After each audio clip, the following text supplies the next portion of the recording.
علیکم ورحمۃ اللہ وبرکاتہ۔ میں ہوں عائشہ نور۔ رونق رمضان میں آپ سب کو خوش آمدید۔ آج ہمارا ٹاپک روزہ افطار کرانے کے بارے میں ہے۔ جیسا کہ ہم سب جانتے ہیں کہ رمضان المبارک کی مبارک گھڑیاں آ چکی ہیں اور ہم سب اس کی رحمتیں اور برکتیں لوٹ رہے ہیں۔ تو رمضان المبارک کے درمیان اور اس کے جو پورا مہینہ ہے اس کے بارے میں ہمیں ہر چیز کی انفارمیشن ہونی چاہیے۔ تو اس میں سے ایک خاص ٹاپک یہ بھی ہے کہ روزہ افطار کرانے کی کیا فضیلت ہے۔ تو ویسے تو روزہ کسی کو افطار کروانے کی بہت ساری فضیلتیں ہیں، حدیث مبارکہ میں بھی بہت سی بیان فرمائی گئی ہیں، لیکن آج میں آپ سے 5 خصوصی روزہ افطار کرانے کی فضیلتیں بیان کروں گی، جن کے بارے میں خصوصی طور پر نبی پاک صلی اللہ علیہ وسلم نے حدیث مبارکہ میں بیان فرمایا۔ اللہ رب العزت نے روزہ انسان کو اسی لیے عطا کیا ہے تاکہ انسان میں غریبوں کے لیے ہمدردی اور غمگساری پیدا ہو، اور اسی طرح جو غریب ہیں، جو غرباء ہیں، جو اپنے لیے انتظام نہیں کر سکتے، جو اتنی استطاعت نہیں رکھتے، تو ان کے لیے اللہ پاک نے امیروں کو اور جن کے پاس استطاعت ہے ان کو اللہ پاک نے توفیق دی ہے کہ وہ ان کا روزہ افطار کروائیں یا ان کے لیے مناسب انتظام کر سکے۔ اللہ پاک نے جو امیر لوگ ہیں یا جنہیں اللہ پاک نے استطاعت دی ہے انہیں ذریعہ بنایا ہے اللہ پاک نے کہ وہ غریبوں کو اچھے طریقے سے روزہ افطار کرا سکے۔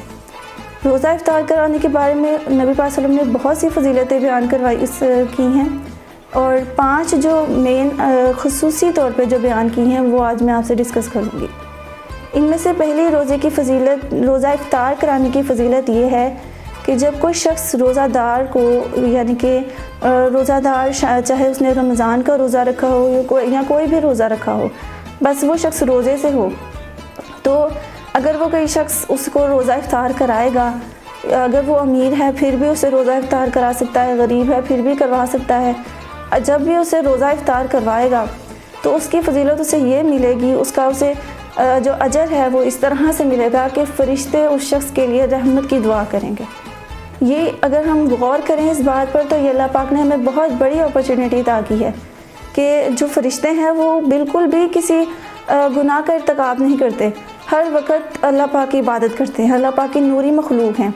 تو یہ اللہ رب العزت کی طرف سے ہمیں اتنی بڑی اپرچونٹی ملی ہے کہ جو فرشتے ہیں، جو اللہ پاک کی نوری مخلوق ہیں، جن سے کوئی گناہ سرزد نہیں ہوتا اور جو ہر وقت اللہ پاک کی عبادت میں رہتے ہیں، اللہ پاک کے ذکر و اذکار میں رہتے ہیں، ایسی مخلوق سے اور ایسی ذات، ایسے فرشتوں سے ہمیں دعا مل رہی ہے، اور وہ بھی رحمت کی دعا۔ اور یہ حدیث مبارکہ میں بیان کیا گیا ہے، حضرت سلیمان فارسی رضی اللہ تعالیٰ عنہ کی حدیث ہے کہ نبی پاک صلی اللہ علیہ وسلم نے ارشاد فرمایا، جس شخص نے اپنے مسلمان بھائی کو حلال رزق میں سے، روزہ دار کو حلال رزق میں سے کھلایا اور پلایا اور افطار کروایا، تو ایسے شخص کے لیے رمضان المبارک کی مبارک گھڑیوں میں، مبارک ساعات میں فرشتے رحمت کی دعا کرتے ہیں۔ اور ایک حدیث مبارکہ میں تو یہاں تک ہے کہ جبرائیل امین اس کے لیے رحمت کی دعا کرتے ہیں۔ جو تمام فرشتوں کے سردار ہیں وہ اس شخص کے لیے جو کسی کو روزہ افطار کراتا ہے اس کے لیے رحمت کی دعا کرتے ہیں۔ تو یہ ہمارے لیے کوئی چھوٹی بات نہیں ہے، اور یہ بہت بڑا، یہ کوئی کیا کہتے ہیں نا، گھاٹے کا سودا نہیں ہے یہ، اگر ہم اس چیز کو سمجھیں تو۔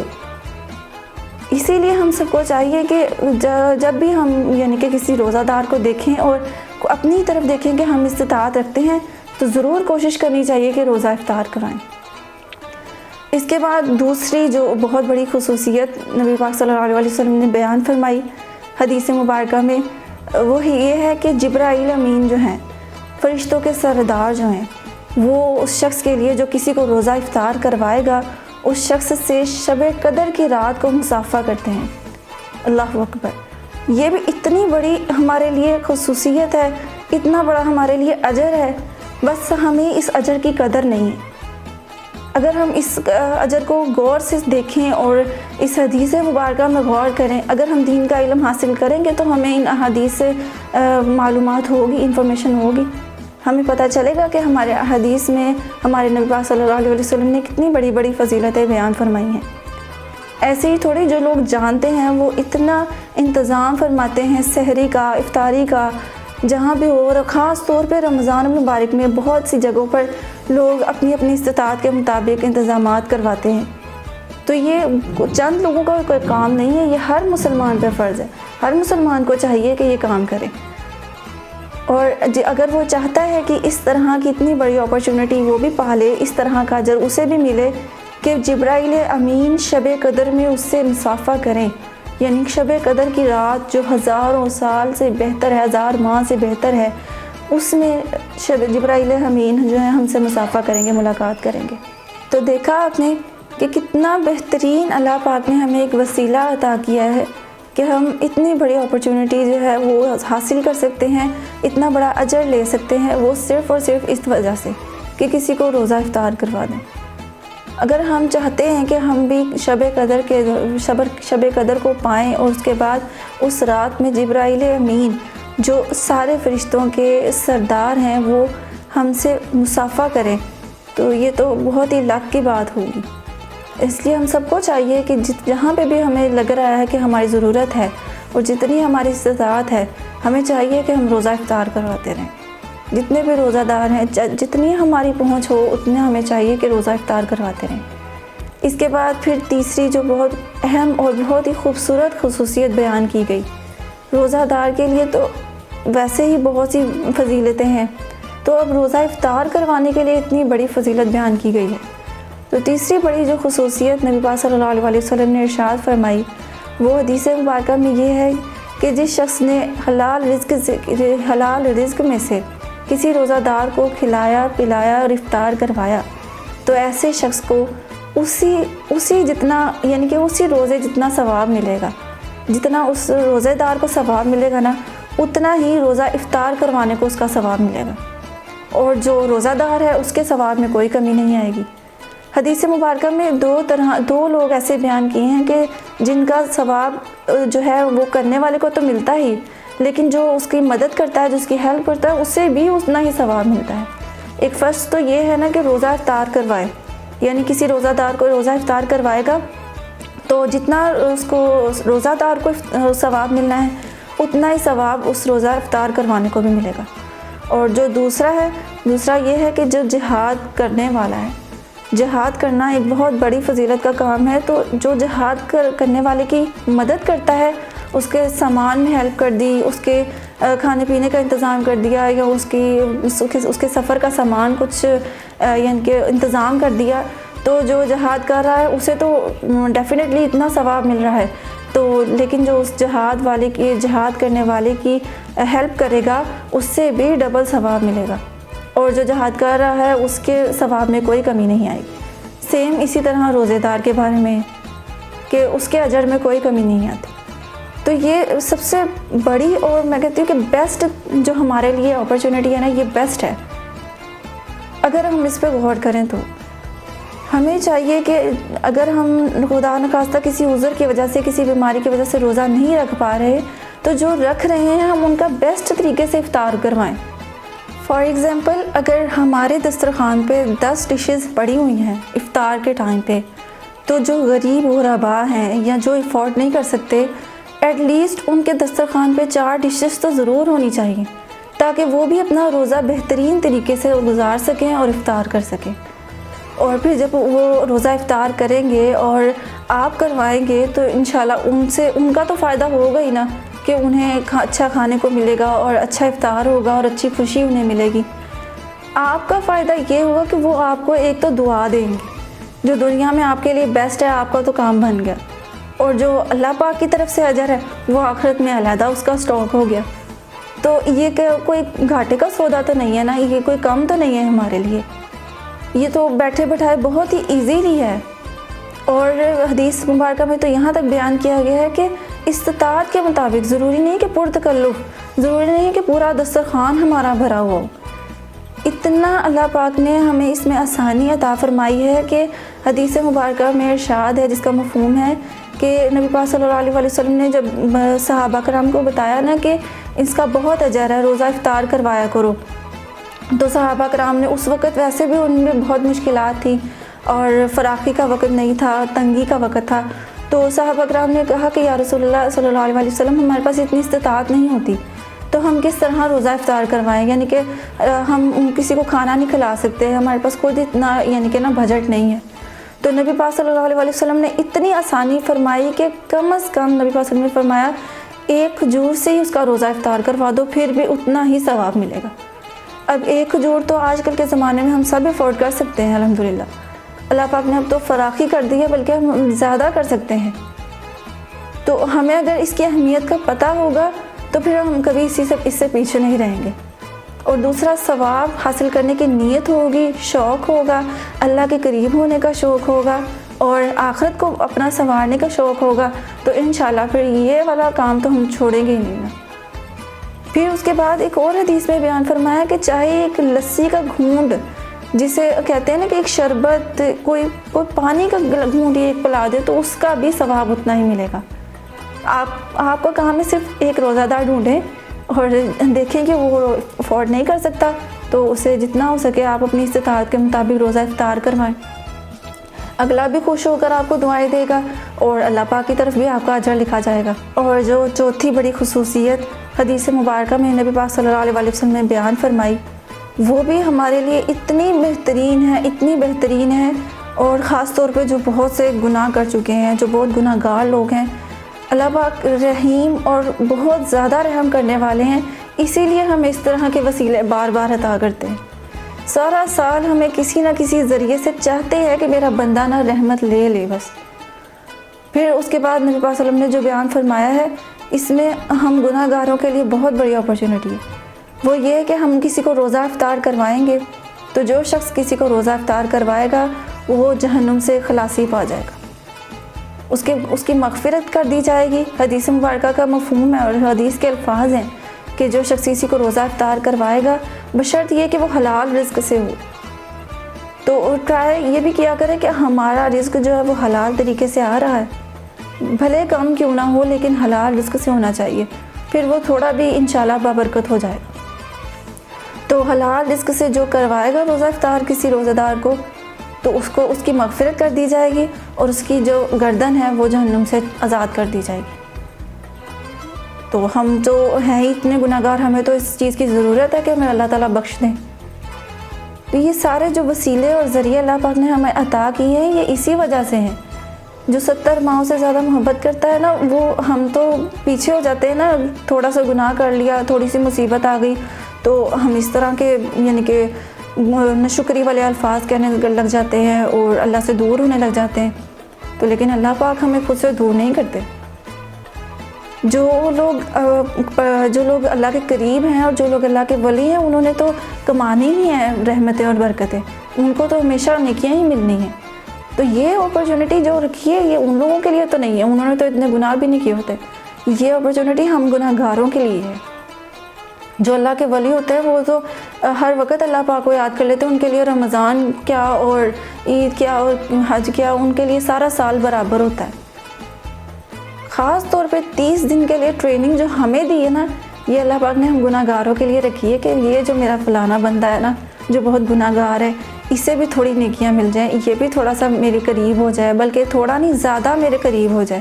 اس لیے اللہ پاک نے اسے کہا کہ پیسہ تو اللہ پاک نے عطا کیا ہے نا، مال و دولت تو اللہ پاک نے سب کو دیا ہے، کوئی بھوکا نہیں اللہ پاک سلاتے، اللہ پاک کا رزق سب کے پاس ہے۔ تو جو ہمیں اللہ تعالیٰ نے اپرچونٹی دی ہے وہ ہمیں استعمال کرنی چاہیے۔ ہمیں اگر مغفرت چاہیے اور ہمیں اللہ تعالیٰ سے بخشش چاہیے، اللہ کو اگر راضی کرنا ہے تو جتنا ہو سکے روزہ دار کو روزہ افطار کریں۔ اب 5ویں اور لاسٹ جو بہت بڑی خصوصیت ہے وہ بیان کروں گی، اور وہ یہ ہے کہ جب کوئی شخص کسی روزہ دار کو روزہ افطار کروائے گا تو اس شخص کو حوض کوثر کا جام پلایا جائے گا۔ لاسٹ جو یہ بھی نبی پاک صلی اللہ علیہ وسلم نے حدیث مبارکہ میں بتا دیا، اس کے بارے میں بھی نبی پاک صلی اللہ علیہ وسلم نے ڈیٹیل کے ساتھ بیان کر دیا کہ آخرت بھی اپنی سنوار لیں ہم یہاں پر، اور آخرت کے لیے بھی ہمارا ذخیرہ ہمارے اللہ نے تیار کر دیا، اور وہ یہی ہے کہ ہمیں حوض کوثر کا جام پلایا جائے گا۔ اور حدیث مبارکہ کے الفاظ ہیں کہ جو شخص کسی کو روزہ افطار کروائے گا اسے قیامت کے دن نبی پاک صلی اللہ علیہ وسلم فرماتے ہیں کہ میرے حوض میں سے پلایا جائے گا، اور جس نے میرے حوض میں سے پی لیا دوبارہ اسے کبھی پیاس نہیں لگے گی۔ دوبارہ اگر وہ کچھ پیے گا تو صرف لذت کی وجہ سے پیے گا، ادروائز اسے پیاس نہیں لگے گی، یہاں تک کہ وہ جنت میں داخل ہو جائے گا۔ یہ پوری حدیث مبارکہ ہے، حضرت سلیمان فارسی رضی اللہ تعالیٰ عنہ سے نقل کی گئی۔ تو یہ بھی ہمارے لیے بہت بڑی اپرچونٹی ہے۔ اب ہمیں اگر اپنے نبی کے حوض میں سے پینا ہے تو یہ بہت خوش قسمت لوگوں کے کام ہوتے ہیں جنہیں یہ چیز اللہ تعالیٰ کی طرف سے نصیب ہو جائے۔ بعض لوگ تو ایسے ہوتے ہیں کہ ان کے جیب میں خود اتنے کم پیسے ہوتے ہیں، اپنے لیے ان کی ضروریات جو ہیں وہ مناسب ہوتی ہیں، لیکن وہ پھر بھی کوشش کر رہے ہوتے ہیں کہ ہم دوسروں کو کھلا دیں، ہم کسی روزے دار کو روزہ افطار کروا دیں، کیونکہ وہ جانتے ہوتے ہیں، اس روزہ دار کی فضیلت کو جانتے ہیں، اور پھر اس روزہ دار کو افطار کرانے کی فضیلت جانتے ہیں۔ کیا ہم یہ سب کچھ جانتے ہیں؟ اگر ہم نے اپنے دین سے وابستگی رکھی اور ہم نے دین کو جانا تو پھر انشاءاللہ العزیز ہمیں کسی چیز کا خوف نہیں ہوگا۔ اور پھر اس میں یہ بھی سوچنے کی ضرورت نہیں، خود کو احساس کمتری کا شکار کرنے کی ضرورت نہیں ہے کہ میرے پاس اتنا ہے تو میں اتنا بھی نہیں کر سکتا، یا میرے پاس ہے نہیں میں یہ نہیں کر سکتا، وہ نہیں کر سکتا۔ ہم کر سکتے ہیں، اگر ہم ٹرائی کریں تو ایک گھونٹ پانی تو ہمارے لیے کوئی مشکل نہیں ہے۔ روزہ دار کو اگر کچھ بھی نہیں روزہ دار کو کھلانا نا، تو صرف روزہ دار کے ساتھ اچھا بیہیو ہی کر لیں۔ اور ہمارے ہاں روزہ دار کی کوئی وقت ہی نہیں ہوتی، روزہ دار کو ذلیل کیا جا رہا ہوتا ہے۔ وہ روزے سے ہوتا ہے، روزے میں انسان سب سے زیادہ اپنے اللہ کے قریب ہوتا ہے، اور ہم اس ٹائم انسان کو ذلیل کر رہے ہوتے ہیں۔ اگر خدا نخواستہ ہماری وجہ سے وہ اللہ کے آگے رو پڑے تو پھر ہم تو پکڑے جائیں گے نا۔ اس لیے ہمیں روزے کی بھی اہمیت جاننی چاہیے اور روزہ دار کی بھی اہمیت جاننی چاہیے، اور افطار کروانے کی بھی بہت سی فضیلتیں ہیں۔ اس لیے روزہ ہمیں افطار کروانا چاہیے، جتنا ہو سکے اور جتنی استطاعت ہے، جتنا جیب میں ہے کروائیں۔ ہمارے جو میڈز ہیں، جو آپ کے کام کرنے والے آپ کے سرونٹس ہیں، کوشش کریں کہ ان کا دسترخوان بھی ہماری طرح سجے۔ ہمیں اپنی فکر تو ہوتی ہے کہ ہمارا یہ بننا چاہیے، وہ بننا چاہیے، ایسا ہو جائے، وہ ہو جائے، تمام ڈشز ریڈی ہو جائیں، پرتکلف کھانا ہم کھائیں، لیکن ہمیں یہ نہیں معلوم ہوتا کہ جو غریب غربا ہے ان کا بھی کسی نے پوچھا ان سے؟ وہ بھی تو بیچارے روزہ رکھتے ہیں نا، وہ بھی مسلمان ہیں، انہوں نے بھی روزہ رکھا ہے، لیکن وہ بھی صرف پانی اور کھجور کے ساتھ کھول رہے ہوتے ہیں، یا سمپلی انہیں سادی روٹی ہوتی۔ ان کے لیے تو خوش نصیبی کی بات ہے، لیکن ہمارے لیے بدقسمتی کی بات ہے۔ ہمارے لیے بیڈ لک اس وقت ہے کہ جب ہمارے گھر میں اچھی طرح کے کئی طرح کے کھانے بن رہے ہوں اور ہمارا ہمسایہ بھوکا بیٹھا ہو، تو یہ ہمارے لیے ہم پر فرض ہے، بلکہ اپنے ہمسائے کا خیال رکھیں، دائیں چیک کریں، بائیں چیک کریں، سامنے دیکھیں، سامنے گھر میں دیکھیں، آپ کے 40 گھر دائیں طرف سے، 40 گھر بائیں طرف سے ہمسائے، وہ آپ پر فرض ہے، ان کا کام، ان کا کھانا پینا آپ کو دیکھنا چاہیے۔ پھر اگر ہمارے ہمسائے افورڈیبل ہیں اور وہ ٹھیک ٹھاک ہیں تو پھر ہمیں چاہیے کہ اور جگہ دیکھیں، رشتہ داروں میں تلاش کریں۔ بہترین یہ ہے کہ اپنے رشتہ داروں میں سے جو غریب غربا ہیں ان کی ہیلپ کی جائے۔ اب رمضان المبارک آ چکا ہے تو ہمیں ٹرائی کرنا چاہیے کہ ساتھ ساتھ یہ نہیں کہ ایسا نہ ہو کہ اب ہم نے سن لیا تو کوئی نہیں، انشاءاللہ اگلے رمضان سے ہی، پتہ نہیں ہم اگلے رمضان تک زندہ رہنا بھی ہے یا نہیں۔ اس رمضان میں جو اللہ پاک نے ہمیں موقع دی ہے اس کے اندر ہمیں چاہیے کہ ہم ٹرائی کرتے رہیں، کوشش کریں، جتنا ہو سکے ڈھونڈیں، جو غریب غربا روزہ دار ہیں انہیں ڈھونڈیں اور ان کی مدد کریں اور انہیں روزہ افطار کروانے کے لیے ان کے اسباب پیدا کریں۔ اللہ تعالیٰ آپ سے ضرور خوش ہوں گے انشاءاللہ۔ یہ چھوٹے چھوٹے کام جو ہے نا، یہ چھوٹی چھوٹی برکتوں سے انشاءاللہ اللہ پاک آپ سے راضی ہو جائیں گے۔ پھر ہمارا چھوٹا سا عمل بھی انشاءاللہ اللہ کے ہاں جو ہے نا وہ قابل قبول ہوگا۔ بڑی بڑی تہجدیں اور بڑی بڑی نمازیں پڑھنے کی بھی ضرورت نہیں ہے۔ اللہ پاک سے دعا ہے کہ اللہ پاک ہمیں اسی طرح روزہ افطار کروانے کی توفیق عطا فرمائے، اور جو روزہ دار کی جو فضیلت ہے اور پھر روزہ افطار کروانے کی جو فضیلت ہے وہ ساری اللہ تعالیٰ ہمیں بھی عطا فرمائے، ہم بھی اس قابل ہو جائیں کہ وہ ساری فضیلتیں جو ہیں افورڈ کر سکیں، وہ سب کچھ لے سکیں، حاصل کر سکیں۔ جو ہمارا مین کام ہے وہ تو ہمیں اللہ پاک کو راضی کرنا ہے نا ان سب سے۔ پھر اس میں دکھلاوا بھی کوئی نہیں ہونا چاہیے کہ میں نے فلانے کو روزہ افطار کروایا تو ہم پکس بنوائیں اور یہ سب کچھ کریں اور اس کے بعد شو کروائیں یا ریاکاری دکھلاوا کریں کہ ہم روزہ افطار کرواتے ہیں۔ یہ بھی نہیں ہونا چاہیے ہمارا۔ دل کی نیت اگر صاف ہوگی پھر ہم ان 5 خصوصیات کو پا سکیں گے، ورنہ نہیں۔ اپنا دل صاف کر کے پھر غریب غربا کے لیے جتنا ہو سکے ضرور اپنا تعاون کریں اور جتنا ہو سکے ان کا روزہ افطار کروانے کے لیے اسباب مہیا کریں۔ دعا ہے کہ اللہ پاک ہم سب کو دین پر عمل کرنے کی توفیق عطا فرمائے، اور ان تمام جو رحمتیں اور برکتیں ہیں وہ اللہ پاک ہمیں بھی لینے کی توفیق عطا فرمائے۔ رمضان المبارک کی ساری رحمتیں اور برکتیں ہم جتنی ہو سکے لوٹیں، آمین۔ وآخر دعوانا ان الحمد للہ رب العالمین۔